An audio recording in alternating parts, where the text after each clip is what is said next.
Parliamo di Paralimpiadi.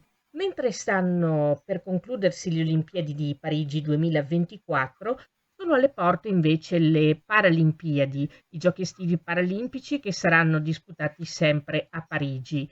E per parlarne abbiamo in collegamento Davide Giorgi, delegato della provincia di Treviso del Comitato Italiano Paralimpico. Innanzitutto, buonasera e grazie per aver accettato il nostro invito. Buonasera a voi, grazie per l'invito. Grazie a lei. Allora, per quanto riguarda in particolare il territorio del Trevigiano, sono 5 le punte di diamante che andranno per varie specialità a tenere alti i colori italiani. Ne vogliamo parlare?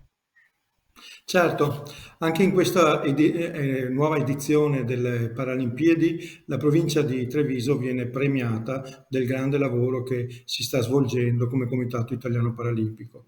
Grazie alla rappresentazione di 4 atleti e un tecnico, il mondo trevisano sarà presente in gran forze a Parigi. Un'edizione che si già presenta veramente scoppiettante, perché in questa edizione dovremmo tra l'altro difendere un risultato eccezionale, quello ottenuto 3 anni fa a Tokyo, dove il Veneto aveva conquistato ben 26 medaglie su 69.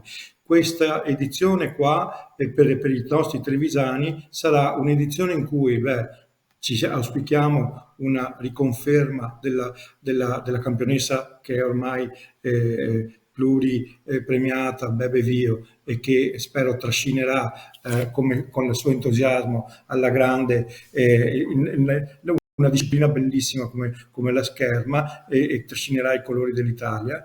E abbiamo anche due non nuovi, perché la Asia Pellizzari e Tonon hanno già partecipato alla precedente edizione, ma con sicuramente l'intenzione quest'anno di non sfigurare, anzi di andare oltre i risultati ottenuti 3 anni fa. E noi confidiamo che questi due ragazzi ce la possano sicuramente fare. Sono preparati veramente con scrupolo e sono due grandissimi atleti. E poi abbiamo la nostra Silvia Biasi che con la nazionale sitting volley sarà presente, e anche la nazionale sitting volley sta crescendo, e quindi ci auspichiamo dei buoni risultati. Oltre agli atleti avremo anche una parte tecnica, un fisioterapeuta della nazionale di ciclismo, segno assolutamente della crescita tecnica della nostra provincia in tutte le discipline. Ricordo che è una provincia, la nostra, dove il movimento paralimpico sta crescendo.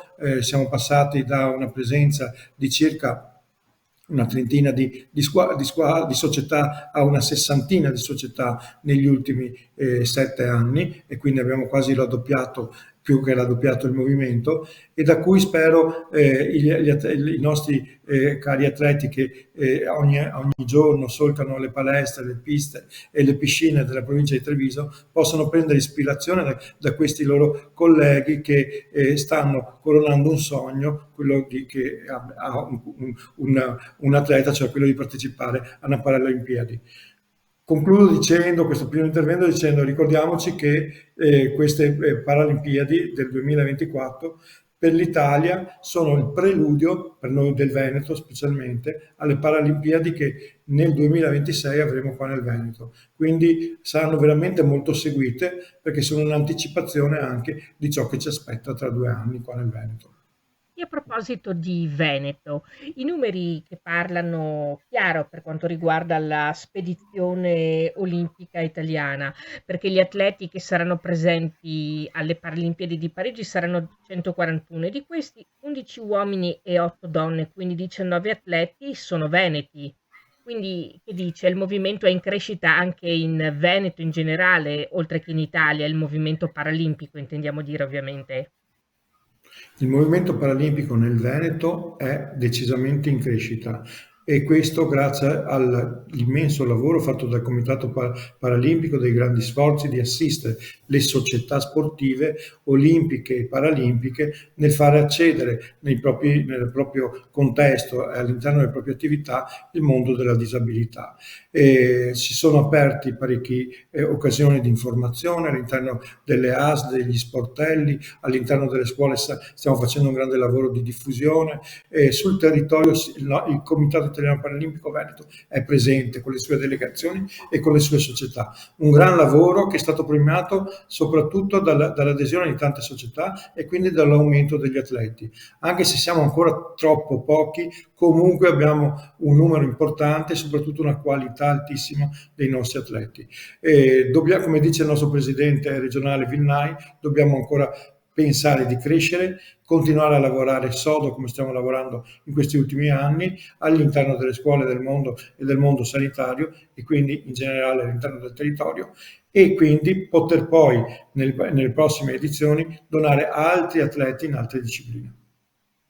Oltre a quello che ha elencato giustamente il presidente Vilnai, quali altri ostacoli, se mi passa il termine, di tipo non tanto fisico ma culturale, se possiamo dire così, ci sono per il movimento paralimpico? Allora, il primo ostacolo culturale che ogni giorno noi affrontiamo è la diffidenza ancora delle società sportive olimpiche, la paura proprio di poter accogliere ragazzi con disabilità, di sentirsi impreparati nell'allenarsi e che sia pericoloso poter accogliere un ragazzo con disabilità a fare attività sportiva in termini di responsabilità del presidente, dell'incapacità del tecnico, eccetera, eccetera, eccetera. Paure legittime, ma che sono spesso infondate. E questo scoglio, che è soprattutto culturale, noi lo stiamo affrontando dando massima informazione e disponibilità nel formare i presidenti, i tecnici e tutti coloro che sono attivi all'interno della società ad accogliere gli atleti con disabilità come un'occasione di crescita sportiva per il movimento loro, per il loro movimento. Un'occasione di crescita sportiva soprattutto dal lato educativo, ma anche dal lato proprio tecnico-sportivo. Sono sprone per i ragazzi cosiddetti normodotati, i nostri atleti, che hanno caratteristiche di volontà e di capacità spesso fuori dal comune. E questo sono da esempio a tanti altri atleti delle società. Quindi noi poniamo sempre che questo limite venga superato perché è un'occasione per le tante società e speriamo che nei prossimi anni questa barriera incomincia ad essere infranta. È un auspicio al quale ci uniamo volentieri anche noi. Appuntamento dunque per quanto riguarda i Giochi Paralimpici dal 28 agosto all'8 settembre e nel frattempo ringraziamo di cuore Davide Giorgi, delegato della provincia di Treviso del Comitato Italiano Paralimpico, per essere stato con noi. Grazie a voi, grazie.